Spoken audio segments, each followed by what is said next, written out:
Sa aklat po ng ikalawang Samuel, Kapitulo 5, talatang 1 hanggang 3, nang magkagay na paroon ng lahat ng mga lipi ni Israel kay David sa Hebron, na nagsisipagsalita, na nagsisipagsabi, narito kami ay iyong buto at iyong laman.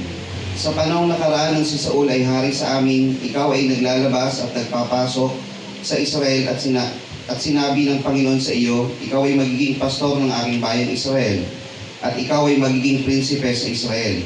Sa gayon nagsiparoon ng lahat ng mga matanda sa Israel sa hari sa Hebron. At ang hari si David ay nakipagtipan sa kanila sa Hebron sa harap ng Panginoon, at kanilang pinahiran ng langis si David na maging hari sa Israel. Pagpapala po sumating sa muling pagkarinig ng kanyang mga banal na salita. Good morning po mga kapatid. Ayan. Isang mapagpalang araw muli ang pinagkaloob po sa atin ng ating mahal na Panginoon pang tayo po'y mag-aral ng kanyang mga banal na salita. At gayon din ay puri ng Panginoon po sa ating mga isinagawang mga pag-aawitan na alam po natin nakapagbigay ng kasiyahan po sa ating mahal na Panginoong Yesus. Napakasarap pong umawit mga kapatid, lalo na po yung mga ganitong awitin na matagal na rin po natin hindi naawit, pero mga magandang mga selection po, yung kami kupkupin, naway tanggapin. Yan ang masarap na mga lyrics na binabasa at inaawit para sa ating mahal na Panginoon. So umaga po ito mga kapatid ay atin po muli tunghayaan ng isang kasaysayan sa Biblia sa pagpapatuloy po ng ating series sa ikalawang Samuel. Ang ating pong paksa ngayong umaga ay hinango po sa chapter 5 and chapter 6. So kung kayo po yung mga Biblia mga kapatid ay inyo pong pakitunghayan ng ating pong dalawang chapter o kapitulo. Bago po ibigay ang pamagat, ang bibigay ko muna po yung maiksing summary po ng dalawang chapter. Ang dalawang chapter po na ito ay naglalaman po ng tatlong sa pinakamaiksing summary, ito po ay nilalaman niya. Una, pagiging hari ni David sa buong Israel. So hindi lang siya hari sa Huda, sa buong Israel, nasa buong 12 tribes of Israel. Pangalawang bahagi, pagsakop ni David sa Jerusalem. At ang pangatlong bahagi, yung pagbabalik ng Kabanang Tipan sa Jerusalem. Dahil po ito'y nasa ibang lugar. Yung Ark of the Covenant na tinatawag. So yun po yung summary ng chapter 5 and chapter 6. Kaya ang pamagat po nito, triumph in the race, worshiping in His place before His holy face. Yan. Pagtatagumpay sa iyong karera, pagsamba sa kanyang dako, at habang nasa harap ng kanyang presensya. Triumph in His race, worshiping in His place before His holy face. Sa nakaraang chapter po, sa chapter 4, andito na po yung pagkakataon na namatay na po si Isboset, yung anak ni Saul, na nandoon po si Baana at si Rekhab, na pinatay nila si Isboset. Tapos ginawa nila yung ulo ni Isboset, inihandog nila kay David, na sinasabi nila, David, eto na yung problema mo, kami na tumapos, wala ka ng problema. Ayun, sagot ni David, kayo na rin ang nagbigay ng pasya sa inyong sarili. Sinabi niyo kayo pumatay, hindi ko naman inuutos yan. Ginawa ni David po dun sa huli sa chapter 4, verse 12, at inutos ni David sa kanyang mga bataan at pinatay nila sila, at pinutol ang kanilang mga kamay at ang kanilang mga paa, at ang mga ibinitin sa tabi ng tangkay ng Hebron. Ngunit kanilang kinuha ang ulo ni Isboset at inilibing sa libingan ni Abner sa Hebron. So si Baana at saka si Rekhab, pinutol yung kamay at mga paa at ibinitin po dun sa pader. So naging karumaldumal po yung kamatayan ng dalawa na yon, na mali ang kanilang ginawa. At yun po naging hatol ni David sa kanila. Ibig sabihin, kung patay na si Isboset, wala nang hari ang Israel. Yung 11 tribes na si Isboset ang hari, na anak ni Saul, wala nang hari. Si David, hari sa nag-iisang tribe, yung Huda.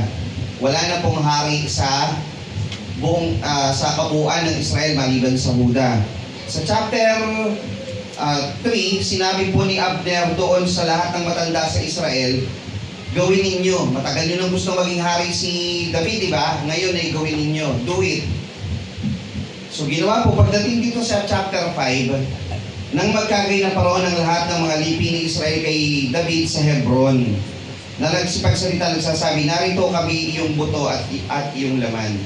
Sabihin, kaisa mo kami, iisang pamilya tayo, isang lahi tayo. Sa panahong nakaraan ng si Saul ay hari sa amin, ikaw ay naglalabas at nagpapasok sa Israel at sinabi ng Panginoon sa iyo, ikaw ay magiging pastor sa aking bayang Israel at ikaw ay magiging prinsipe sa Israel. Ano ba ibig sabihin nun?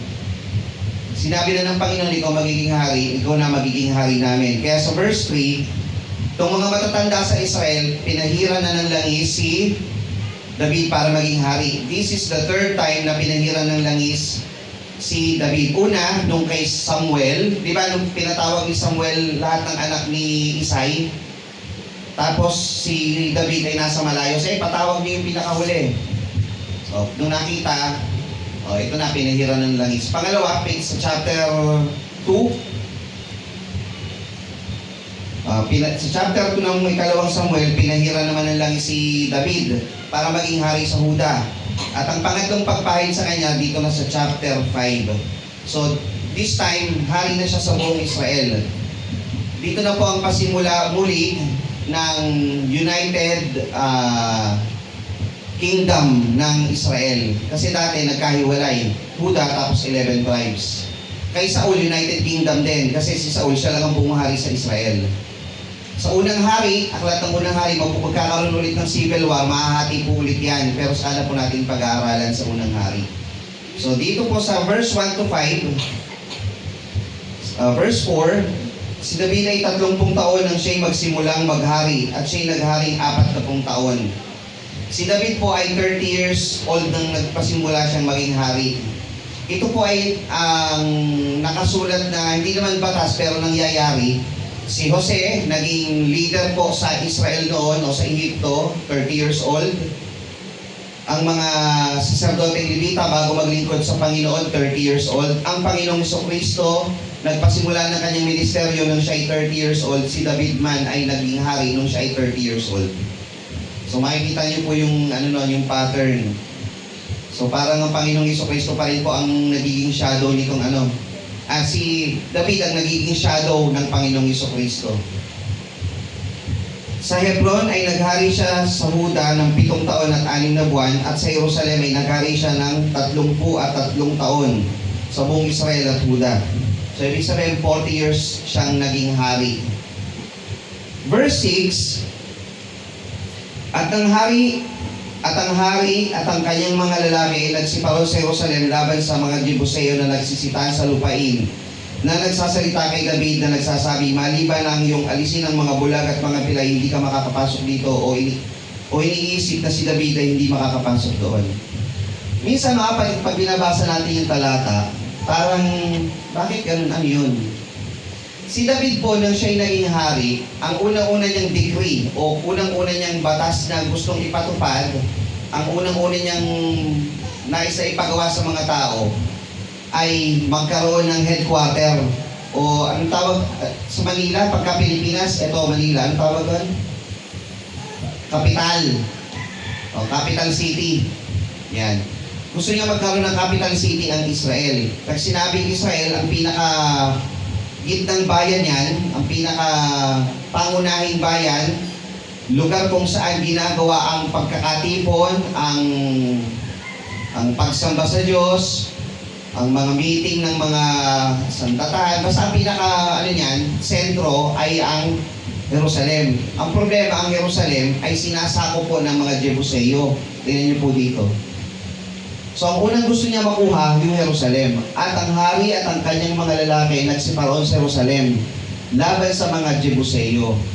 Yung mga Jebuseo, ito po yung mga tribo na natira doon sa Jerusalem na hindi napatay ng mga tao nang si Josue ay nagpunta doon para sakupin. Ganito po nangyari. Sa aklat po ng Josue, ang sabi kay Moises, lahat ng inyong aapakang lugar magiging inyo na. Lahat ng tao doon papatayin. Kayo na maninirahan doon. Namatay na si Moises, pumalit si Josue. Si Josue nakarating sa lupang pangako after nung pagtumba pagbagsak ng Jericho. Ng pader ng Jericho, sinakop na nila yung buong Israel, nanirahan na sila doon. Ang problema, hindi nila pinatay lahat ng tao. Pagdating doon sa lugar ng Jerusalem, na mataas na dako, ang pinaka-itsura po nitong para tong itong Jerusalem, Tagaytay, hindi po Baguio. Parang Tagaytay. Alam niyo yung lupa, may mga bayan dito na parang tayo sa Hasmin. Tapos may lupang mataas, yung taas ng lilac. Alam niyo po yon? Di ba medyo mataas yon? Yun. Parang ganun po yung itsura ng Jerusalem. Pero palakihin nyo na hindi ganun lang na malalakad lang ng madali. Parang bayan ng Cavite, tapos pag ganun, etong mataas na dabo na to, Jerusalem o Tagaytay. Na-imagine yung itsura? Kaya pinakita ko po sa inyo yung mapa kagabi. May mga mabababang lupa at mataas na lupa, napakagandang kuta o napakagandang base yung Jerusalem. Hindi po ito masasakop ng basta-basta kasi pagka yung Jerusalem mataas, ito yung mabababang lupa, nandyan sila, ito yung Jerusalem, maglagay ka lang ng pader dito sa buong palibot, pag may umakyat dyan, batuhin mo lang, mahulog na sila, di sila makakasakop.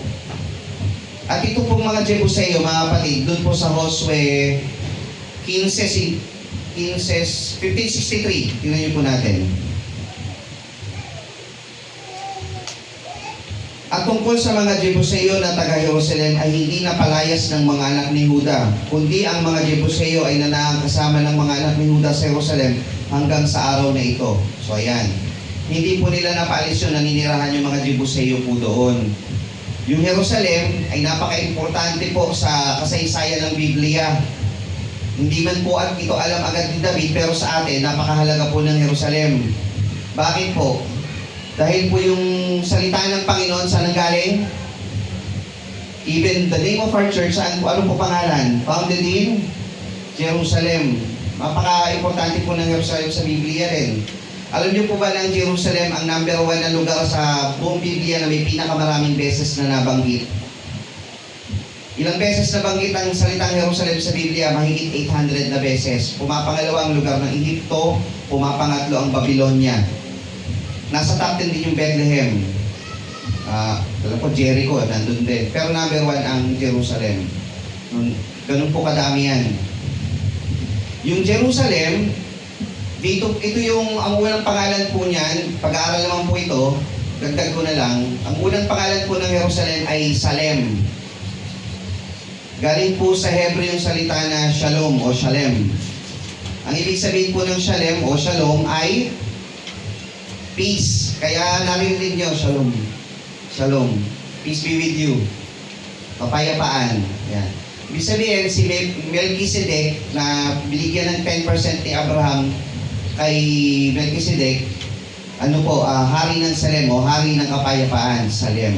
Ang pangalawang pangalan po ng Salem o nakakilala po ang Salem sa salitang Moriah, kung saan dito po naghandog si Abraham ng kay Isaac. Ayan, Moriah, doon po yun.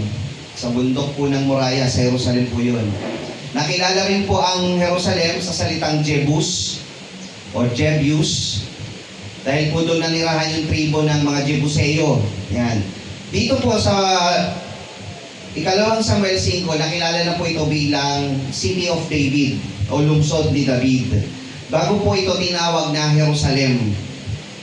Ang Jerusalem, ang ibig sabihin po nito, o sa salitang Yerushalayim. Yerushalayim. Ibig sabihin po ng Yara, o dalawang salita, yung Yara ay pundasyon at yung Shalem ay kapayapaan. So, ang Jerusalem, ang ibig sabihin po ng pundasyon ng kapayapaan. Napakahalaga po ng, ng lugar na ito. Bakit po yung dalawang larawan ang pinakita ko po sa inyo? Dahil yung chapter 5, pagsakop sa Jerusalem, at ang chapter 6, yung Ark of the Covenant. Sana po nakita niyo yung picture kagabi nung naisan po natin.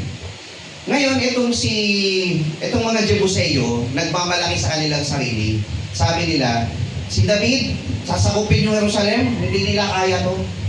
Dahil yung Jerusalem ay napapaligiran ng pader at mataas na lupa, kahit yung mga bulag,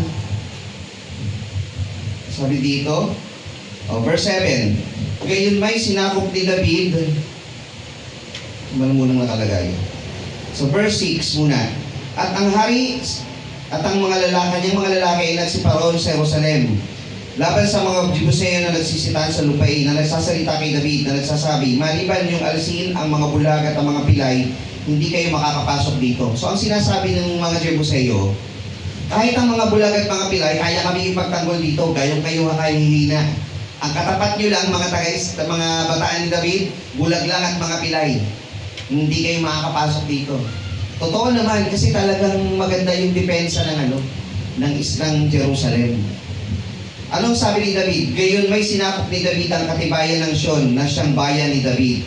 At sinabi ni David ng araw na yaon, so verse 8, sino mang sumakit sa mga Jebuseo ay pumaroon siya sa inaagusan ng tubig at sakta ng mga pilay at ang mga bulag na kinapopotoan ng kaluluwa ni David. Kaya't kanilang sinabi, mayroong mga bulag at pilay na hindi makakapasok sa bahay. Sabi ni David, backstory muna. Di ba si Joab nawala na sa pagiging commander ni David dahil si Joab pinatay niya si Abner? Sabi ni David, sa Kronika nakalagay naman po yun. May counter story po ito sa Kronika. Sabi niya, kung sino mang gumawa ng entry, kasi di makapasok yung bataan ni David doon sa Jerusalem. Kung sino mang makapasok, duman kayo doon sa butas ng tubig na lagusan, doon lang pwede. At pabuksan yung pinto, makakapasok tayo lahat. Kung sino man ang makaka-penetrate o makapasok sa loob, magiging commander ko. Si Joab, nag-aabang talaga ng pagkakataon na maging commander uli ni David. Ginawa ni Joab, siya yung pumasok doon. So makikita nyo doon sa mapa, kung ito yung buong Jerusalem, meron doong may butas doon sa baba, kung saan lumalabas yung tubig. Siyempre, drainage. Yung drainage na yon, ang butas po doon, 6 feet, ganun po kalaki. Labasan ng tubig. Tapos, ang vertical po nun pataas, papunta doon sa tuktok ng lupa, 42 feet. Gano'ng kataas po yun? Parang building yun. Inakyat ni Joab yun. Mag-isa, para lang makapasok doon. Gano'ng kadilim yun? Di pa uso po ang flashlight doon. At hindi siya makakagawa ng apoy para Kasi daanan nga siya ng tubig eh. Mababasa yung apoy niya ron. Ganon tiniis ni Joab na makapasok doon sa drainage. Gano'n kaya kabaho yun, Gano'n kadilim, baka may ahas pa doon, Pasukin niya yun pagdating niya doon. At ngayon po, hanggang sa panahon ngayon, buo pa po yung tunnel na yun. Pagka subukan niyo po sa internet, pag-uwi niyo na lang, tingnan niyo po. Natuklasan po ito ni Charles Warren. Hindi po tayo magbasa. Charles Warren po nung 1869 o 1870, nakita po nila yung drainage, talaga napakasikip. Tuyo na siya ngayon kasi ginagawa ng mga tao, basurahan na lang yun eh. Pero nung hinukay nila, nakita nila yung papunta po doon. So pinasok yun ni Joab, binuksan niya yung pinto, doon nakapasok yung bataan ni David at nasakop yung Jerusalem. Yan. Ngayon, meron po ditong takeaway, mga kapatid. Meron po tayong dadagdag na karagdagang aral po dito. Sa verse 8, meron po ditong pagkakataon na sinabi ni David, kaya't kanilang sinabi, mayroong bulag at pilay, hindi sila makakapasok sa bahay.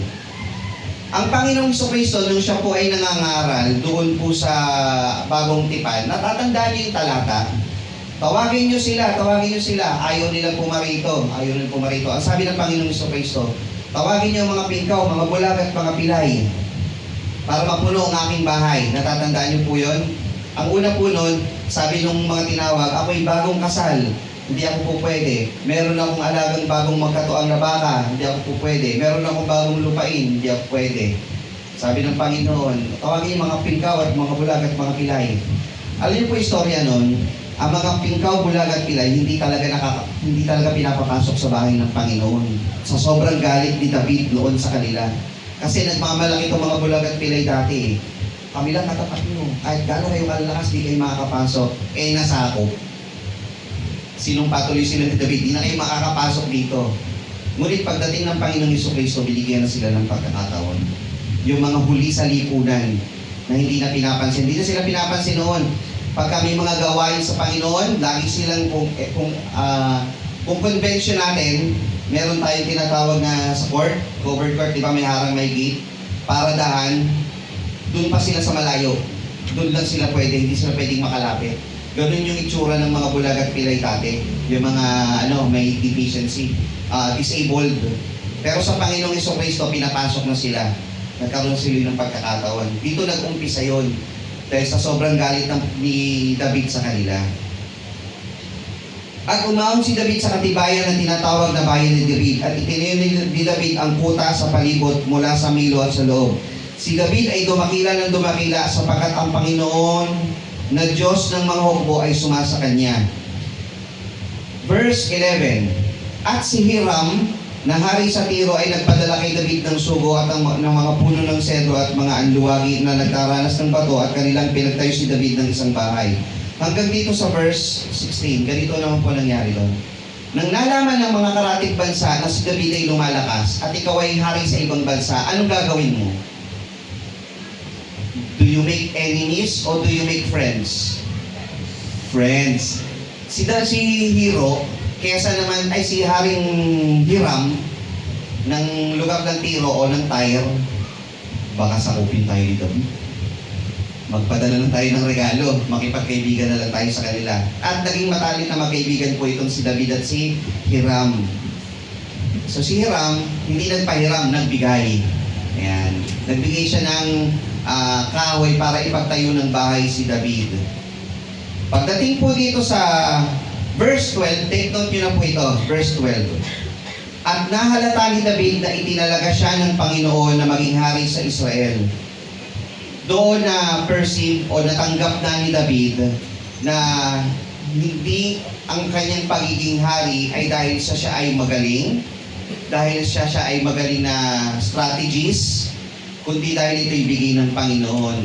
Yung aral po doon, usually obvious naman po dito, kahit anong success mo sa buhay, never mong tatanggapin na yan ay gawa ng iyong kamay. Ano mang iyong natatamasa sa inyong buhay, never mong sasabihin na ito'y dahil masipag kayong mag-aral, masipag kayong maghanap buhay, kaya successful ka.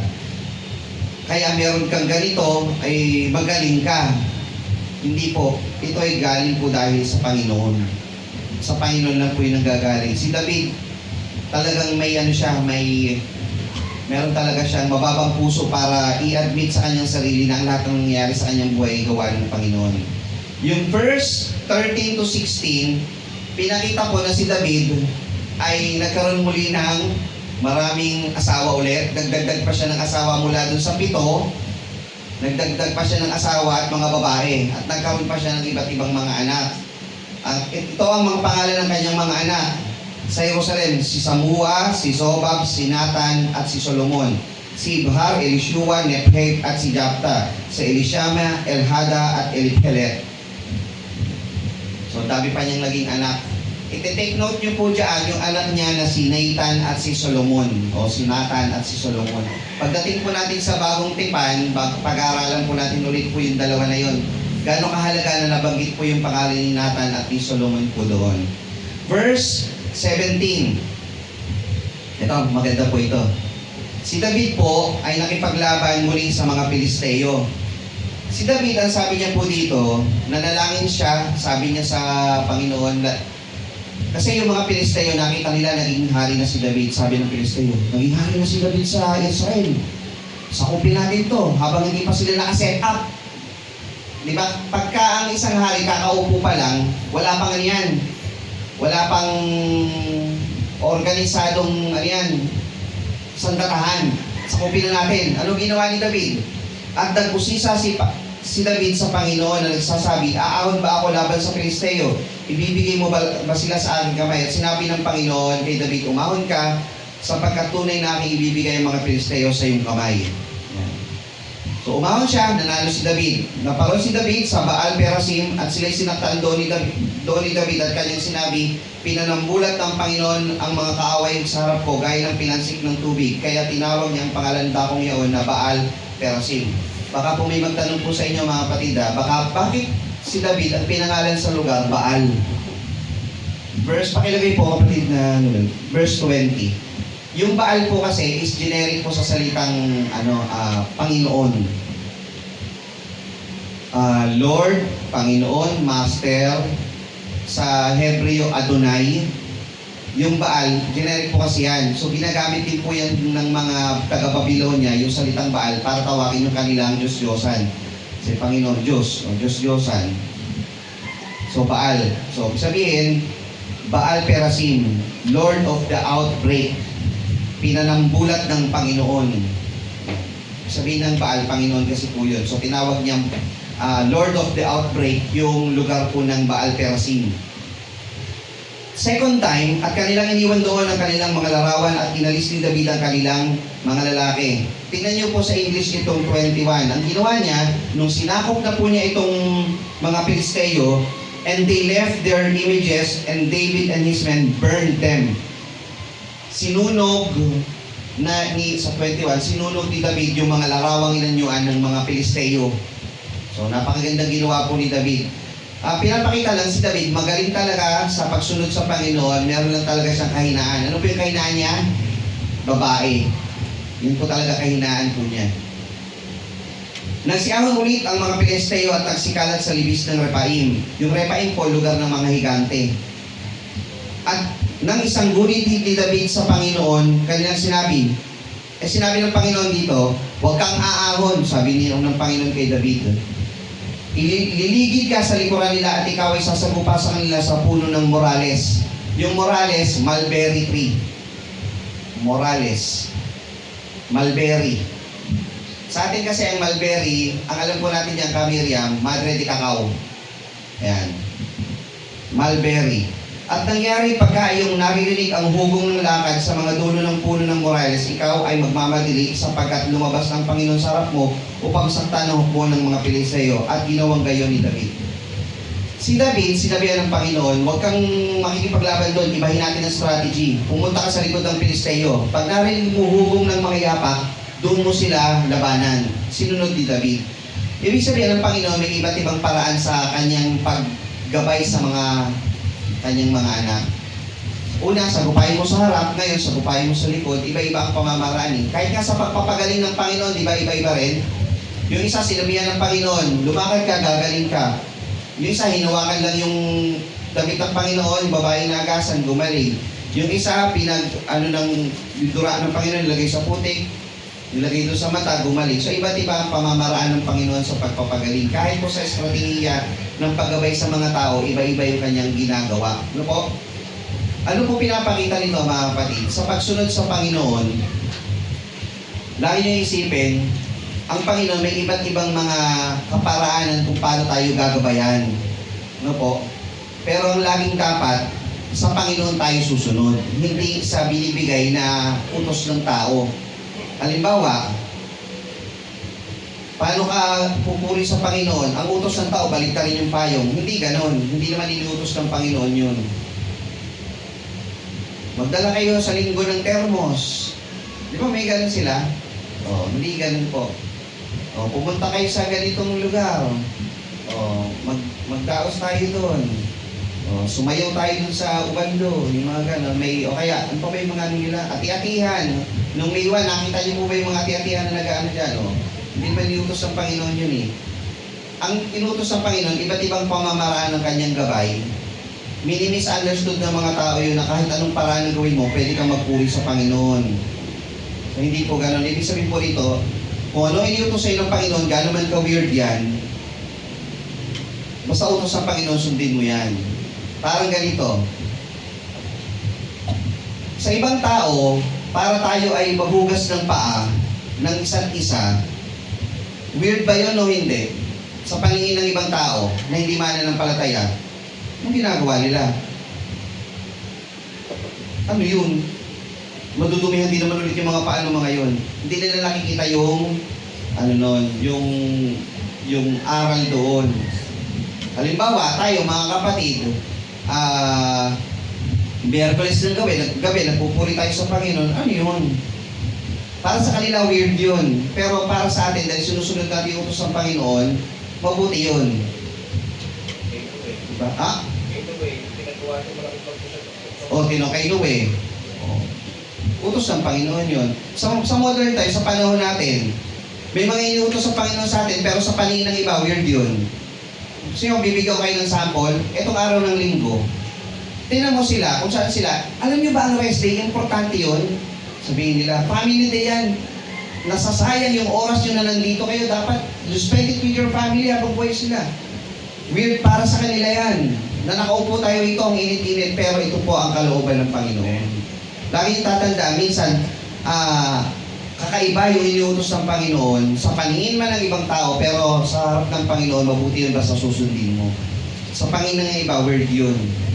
O kakaiba yun, parang hindi yata tama yun. Pero tayo, naniniwala tayo na ito ay utos ng Panginoon. And that's the end of chapter 5. Ang chapter 5, isinet up ni David ayon sa kanyang pagiging hari, yung Jerusalem para maging sentro ng bansang Israel, yung Jerusalem. Chapter 6. At pinisan ulit ni David ang lahat ng piling lalaki sa Israel na 30,000, 30,000. At bumangon si David at yumaon na kasama ng bayan sa kanila mula sa Baal-Huda upang iawon mula roon ang kaba ng Diyos na tinatawag sa pangalan sa makatwid bagay sa pangalan ng Panginoon na mahukbo na tumataas sa gitna ng mga kerubin. Okay, tagalan natin dito ng konti. Verse 1, nabanggit na po dito yung kaba ng tipan. Saan po dito nakalagay? Verse 3 na pala. Verse 2. Verse 2, ayan, nandun na po yung kaba ng tipan. Alam niyo po ba yung kaba ng tipan ay ang simbolo ng presensya ng Panginoon? Nasaan po ba ito? Ang sabi po dito, ito po ay, at kanilang inilagay ang kaba ng Diyos sa isang bagong arko at kanilang inilabas mula sa bahay ni Abinadab. Ganito po kasi nangyari doon. Backstory po, dahil pinag-aralan natin yung unang Samuel. Sa Samuel, nung nakikipaglaban na po yung mga anak ni Eli, dinala nila yung kaba ng tipan bilang anting-anting, agimat, lucky charm nung nakipaglaban sila sa Pilisteo. Yung mga Pilisteo, natalo yung mga anak ng saserdote, kinuha yung kaba ng tipan, dinala doon sa Gaza Strip, doon sa Ekron. Naalala niyo po yun, nung nagkaroon ng bukol sa puwet, yung mga yung mga taga-Pilisteo. Tapos, nagkaroon tayo ng bigyan natin ito sa ibang sa ibang lugar ng Pilisteo. At inabot po ito ng 7 months. Tapos, nung sabi na nila, salot sa atin to, may sumpa yata ito, ibalik na natin sa Jerusalem. Nung ibinalik po nila, nakarating po ito sa bahay ni Abinadab. At sa bahay po ni Abinadab, ito po ay nanatili ng 20 years. So, ibig sabihin mga kapatid, tingnan niyo po ito si David naging hari for 30 years old na siya. Plus 7 months, 7 years and 6 months. Si Saul, 40 years naghari. 20 years na natili yung kaba ng tipan sa Kiriath Jearim, doon sa bahay ni Abinadab. So 20 years plus 40 years ni Saul, plus 7 years and 6 months ni David. Gaano katagal na walang symbol of worship ang Israel? 40, 60, 67. So sabihin natin 68 o 70 years. 70 years na walang symbol of presence ng worship ang Israel. Paano yung batas nila sa pagtubo sa kasalanan? Di ba dapat taon-taon naghahandog sila sa Panginoon doon sa kaba ng tipan? Paano nila isasagawa kung wala yung kaba ng tipan? Ibig sabihin, 70 years na silang walang pagkakatipon. So, ang ginawa ni David, sa pangalawang decree niya, kuhanin ng Jerusalem para maging lugar kung saan ang worship service gaganapin at pupunin natin yung kaba ng tipan na simbolo ng presensya ng Panginoon para ilagay doon sa Jerusalem. Maganda ba yung ni David, yung kanyang plano? Maganda yun. Alam niyo kung bakit? Pakita ko po sa inyo Ito pong kaba ng tipan ay napakahalaga sa pagkakatipon ng Israel. Bakit po? Sa aklat po ng Levitico, pakilagay po, 16:15, ang sabi po dito,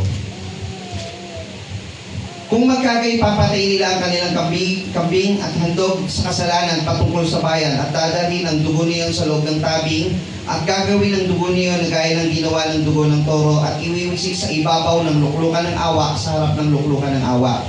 Para mapatawad ang iyong kasalanan, pag nagpatay ka ng handog, iwiwisik mo yun sa luklukan ng awa. Pagpalagay natin ito yung kaba ng tipan. andito po yung dalawang kerubin. May takip po ito.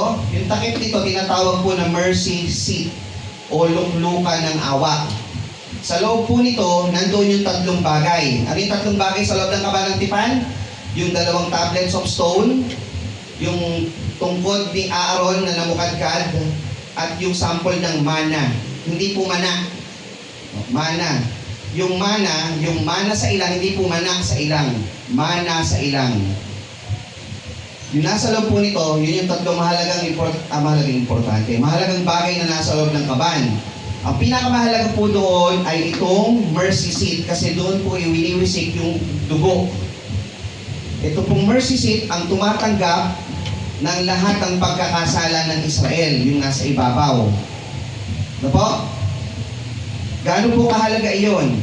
Tingnan niyo po itong Roma 3:25. Sa Roma 3:25, ikaw na po maglagay. Gaano po kahalaga ito sa bawat isa sa atin? Ilista niyo po ito maigi. Na siyang inilagay ng Diyos na maging pampalubag loob sa pamamagitan ng pananampalataya sa kanyang dugo upang maipakilala ang kanyang katuwiran dahil sa hindi pagpansin sa mga kasalanan na nagawa ng nagdaang panahon sa pagpapahinod sa Diyos. Yung tinatawag na pampalubag loob, sa English po niyan ay propitiation. Yung propitiation, sa Hebreo po niyan ay tinatawag na o sa Griego, hilasterion. Ang ibig sabihin ng hilasterion, mercy seat, luklukan ng awa, tumatanggap ng kasalanan. Si Jesucristo ang tumatanggap ng ating kasalanan. Ito pong mercy seat o kabanang tipan, yung nasa ibabaw po nun, sumisimbolo sa ating Panginoong Diyos na tumanggap ng ating mga kasalanan. Ganun po ka-importante. Mahalaga ba sa inyo ang pagkatubos ng kasalanan natin, mga kapatid? Kung gano'n yun kahalaga sa atin, ganun kahalaga yun sa kanila. Kasi hindi matutubos ang kasalanan nila kung wala yung mercy seat na nasa kaban ng tipan.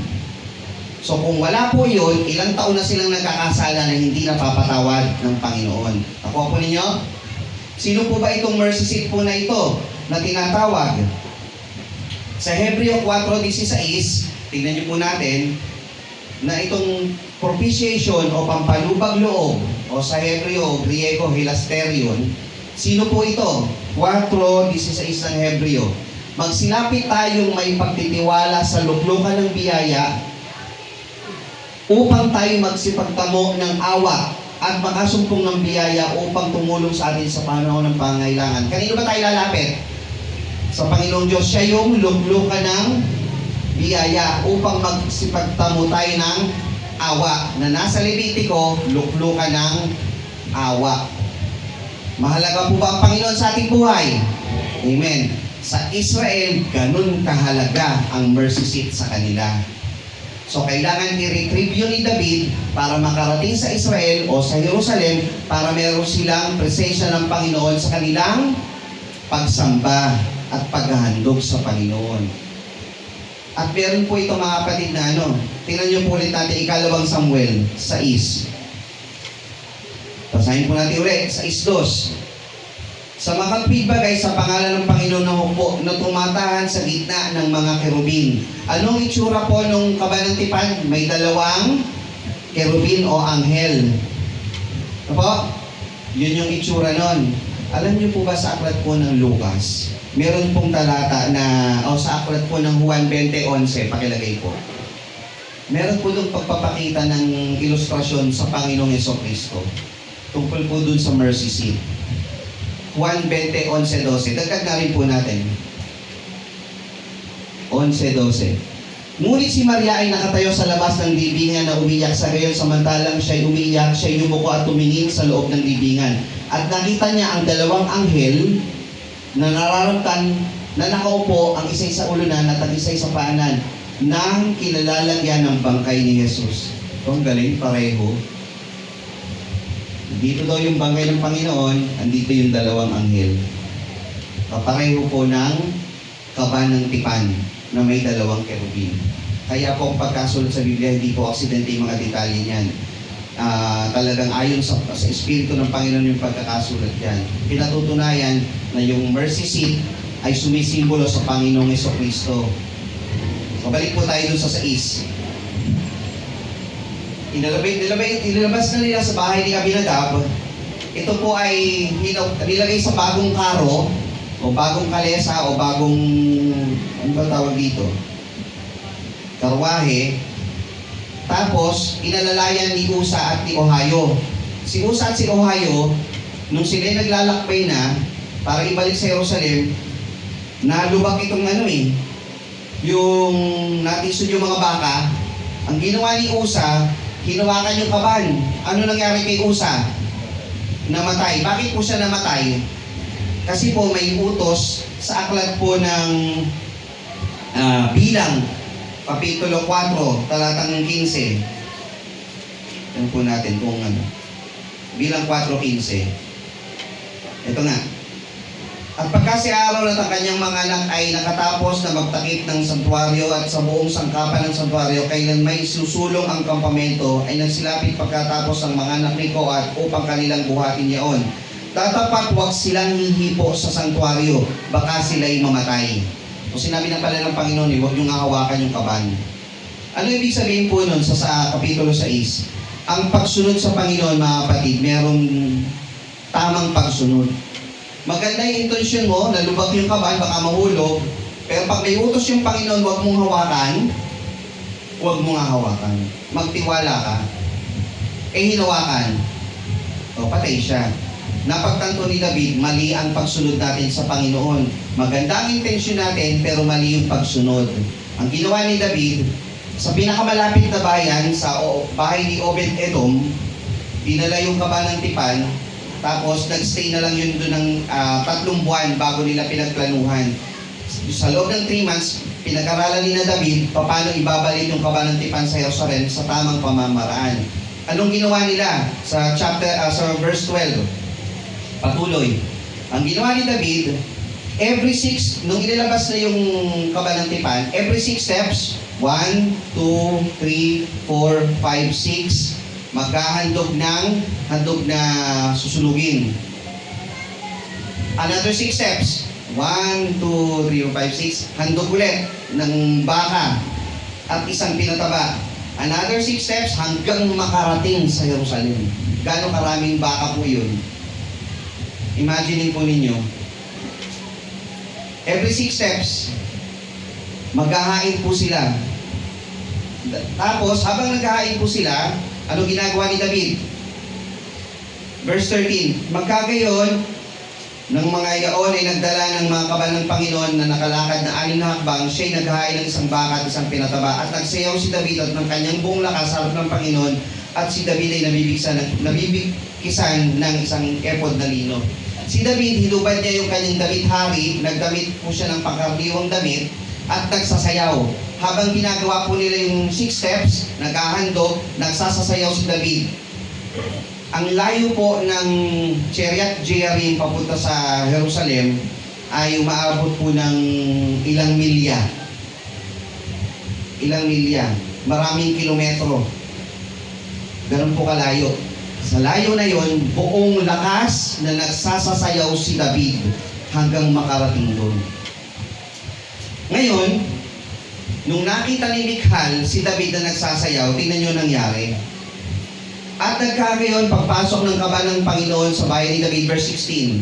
Si Michal na anak ni Saul ay tumingin sa dungawan at nakita niya si Haring David na naglulukso, nagsasasayaw sa harap ng Panginoon at kanyang niwalang kabuluhan siya sa kanyang puso.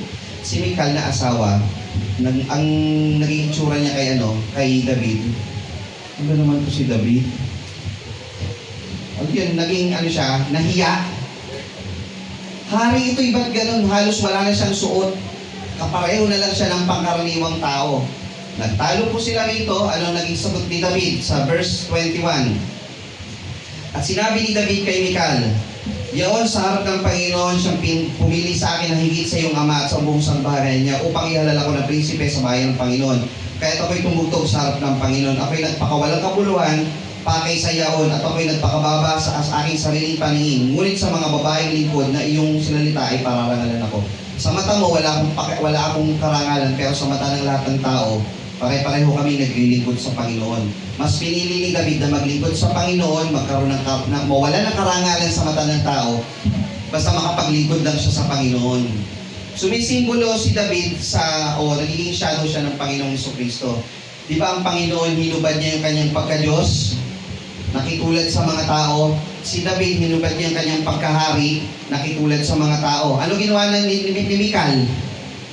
Kinahiya siya. Ano ginawa ng mga tao sa Panginoong Jesucristo nung nagkatawang tao? Hindi siya kinilala bilang Diyos. Ano ginawa ni David? O ano nangyari nung ikinahiya si David ni Mikal? Si Mikal ay sinabi, hindi na nagkaanak hanggang sa araw ng kanyang kamatayan. Nasumpa na siya rito. Hindi na nagkaanak si Mikal. So yung lahat ng magkakaila sa Panginoong Jesucristo, ano mangyayari? Sa impyerno. So kayo mga kapatid, proud ba kayo sa Panginoong Diyos? Amen. Sino mang magkaila sa akin sa harap ng mga tao, ikakaila ko siya sa harap ng aking Ama na nasa langit. Kayo po ba mga kapatid, sa mga asawa ninyo, pagka nagsasasayaw sa convention, katuwaan lang ba sa inyo yun? O proud ba kayo sa inyong mga partners? Mga kapatid. O anong pakiramdam nyo sa inyong asawa pag sumasayaw sa convention? Pag nag-aawitan, nagtataas ng kamay. Anong pakiramdam nyo sa inyong mga asawa? Nahihiya ba kayo? Huwag na huwag nyo gagawin po yun mga kapatid, lalo't paglilingkod sa Panginoon ang pinag-uusapan. Kagaya ni Mikal, huwag na huwag nyo po yung gagawin. Kailangan paglilingkod sa Panginoon, ano man ang ginagawa ng inyong partner, maging karangalan po sa inyo. Kapag yan po ay nagsasasayaw, nag-aaawit, bigyan yung karangalan ng inyong mga asawa, lalo na sa harap ng maraming tao. Huwag nyo silang bibigyan ng kahihiyan. Baka mangyari sa inyo yung nangyari kay Mikal. Ano po? Dito mga kapatid, sa ating pag-aaral, ito na po yung katapusan ng chapter 6. Chapter 5, si David, naging hari, isinet up niya yung Jerusalem para maging pagdausan ng pagsamba sa Panginoon at yung mercy seat, kabanang tipan na ilagay na sa Jerusalem. Sa panahon natin mga kapatid, meron ba tayong lugar na kung sinasabi, nandoon ang presensya ng Panginoon? Meron ba tayong ganon? Lugar kung saan nandoon ang presensya ng Panginoon? Ano po yung lugar na yon?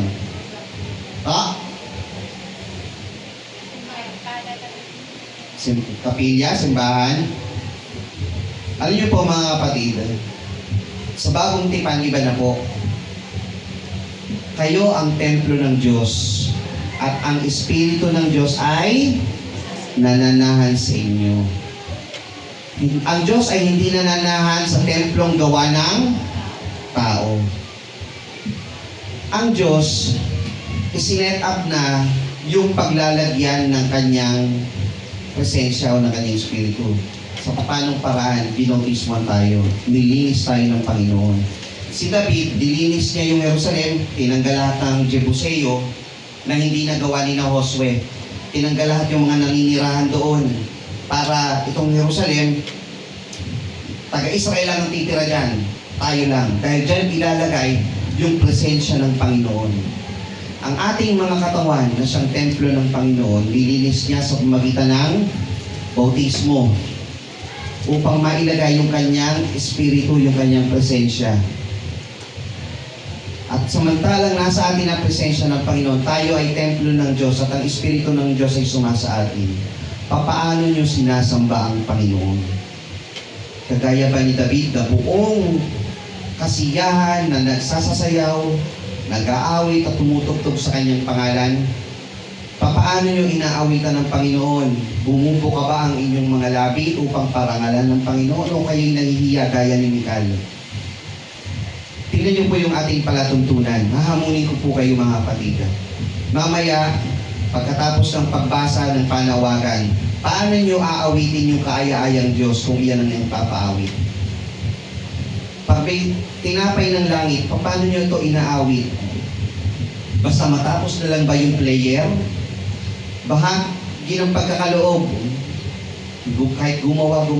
Paano niyo siya inaawit sa harap ng Panginoon? Samantalang nasa inyo ang presensya ng Panginoon. O kayo'y nahihiya gaya ni Mical? Inihanda na po yung paglalagyan ng Panginoon. At kung tinatanggap natin na nasa atin ang Espiritu ng Diyos at tayo'y templo ng Diyos, paano natin ito pinararangalan kagaya ni Haring David? Si David sa ating pumagat, triumph in the race. Siya po ay nagkaroon ng pagtatagumpay dito sa lupa, ngunit ang kanyang pagpaparangal ay sa langit. Siya po ay nagtagumpay bilang hari sa lupa, ngunit ang pagpapakababa ay nasa kanya bilang pagsamba sa Diyos. Tayo mga kapatid ay nandito pa sa lupang ito. Paano natin pinararangalan ng Panginoon samantalang ating tinatanggap na ang Espiritu ng Diyos ay nasa bawat isa sa atin? Sabi po dun sa isang kasabihan, eyes on the heaven, feet on the ground. Nababasa niyo na ba yun? Mata sa langit, paa sa lupa. Ano ibig sabihin? Pagpupuri tayo sa Panginoon, pero tayo nagiging humble. Gaya ni David, nas pinili ni David na maglingkod sa Panginoon kahit hindi maganda sa mata ng tao na siya'y nag-aawitan ng gabi. Kung kayo man, sa palagay ninyo kayo umaawit na nahiya, baka sabihin sa inyo, wala sa tono, ganyan. Okay lang yun. Bakit po? Mahalaga umaawit kayo sa Panginoon. Tayo mga kapatid, kung ating tinatanggap na ang Panginoon ng ating tanggulan, ang Panginoon ng ating kaligtasan, ang Panginoon ng katubusan ng ating pagkakasala, kung gaano kahalaga sa atin yung katubusang pinagkaloob ng Panginoon, pakita natin yung kahalagahan na ibibigay sa atin ng Panginoon sa magitan ng ating mga pag-aawitan, sa magitan ng ating pagsamba. Hindi lamang po sa araw ng linggo. Kaya po sa bagong tipan, binago na eh. Kasi ang mga tao noon, nakakapagsamba lamang doon sa lugar. For 70 years, hindi nakakapagsamba yung mga tao kasi walang pagdadausan, wala yung presensya ng Panginoon gaya ng kabalang tipan. Sa bagong tipan, binago na. Lalong ipinakikilala na ang Panginoon ay nasa lahat ng dako. Pwede mo siyang purihin, sambahin sa Espiritu at sa katotohanan. Ano ibig sabihin ng Spirit? Hindi mo iniisip yung lugar. Dahil pag nakikita mo yung mga tao, ipinakikita mo yung pagiging Kristiyano, nasasamba mo ang Panginoon. Pag ikaw'y nasa bahay, nananalangin ka, sinasamba mo ang Panginoon. Kapag ikaw ay gumagawa ng mabuti sa iyong kapwa, nasasamba mo ang Panginoon, pinakikita mo ikaw ay anak ng Diyos. Hindi mo nilalamangan ang iyong kapwa, hindi mo siya ginagawa ng masama. Kaya sa bagong tipan, lalong ibinibigyang diin, nasa inyo ang Espiritu ng Panginoon. At ang mga ganitong pag-aaral, patuloy po natin gagawin upang patatagin yung ating pananampalataya. Una, natututo tayo sa kasaysayan, lalo rin natin nakikilala yung Panginoong Diyos. Nadadagdagan tayo ng mga pagbusisi doon sa mga talata kung paanong itong nare-relate sa bagong tipan. Gagawin natin ito mga kapatid hanggang sa dumating ang Panginoon. Di natin po ititigil yung patuloy na pag-aaral sa Panginoon sa kanyang mga banal na salita.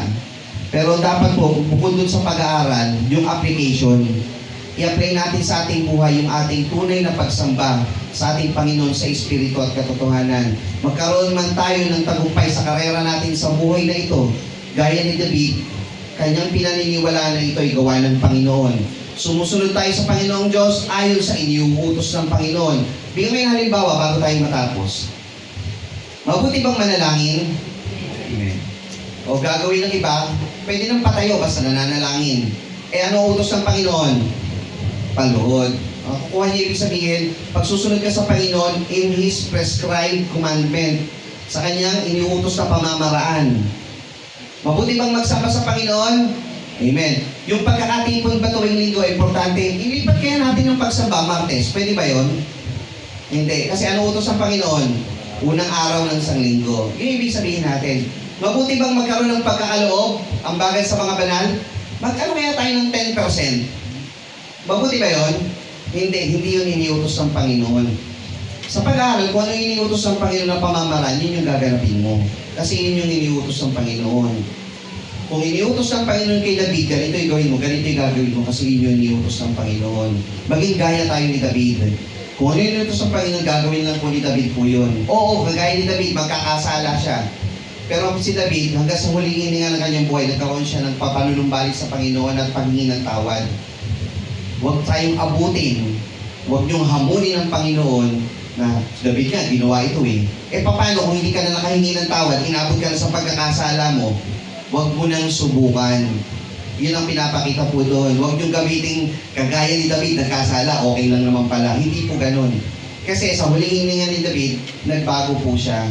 Humingi siya ng kapatawaran sa Panginoon. Huwag niyo na pong tangkain. Huwag niyo na pong, sabi nga ng ating Pastor Jun, huwag na kayong mag-experiment, mga kapatid. Diba? So, purihin ng Panginoon sa umagang po ito ng ating pag-aaral at babasahin po natin muli yung ating pagsambatayan sa ating pong pagtatapos. Sa kalawang Samuel chapter 5, verse 2 na lang po tayo. Sa panahong nakaraan ng si Saul ay hari sa amin, ikaw ay naglabas at nagpasok sa Israel na sinasabi ng Panginoon sa iyo, ikaw ay magiging pastor sa aking bayang Israel at ikaw ay magiging prinsipe sa Israel. Si David naging pastor sa Israel, ang Panginoong Hesukristo ay naging dakilang pastor sa kanyang bayan at siya yung dakilang pastor na binabanggit po ni Pedro sa kanyang sulat na pagdating ng Pangulong Pastor sa bawat isa sa atin. Pinapakita na si David ay ang namuna sa kanila, gaya naman ng Panginoong Hesukristo na mangunguna sa bawat isa sa atin at maging masunuring tupa tayo sa harap ng Panginoon. Purihin ng Panginoon sa umaga po ito ng ating pag-aaral. Tayo po'y sama-samang nalikuhod at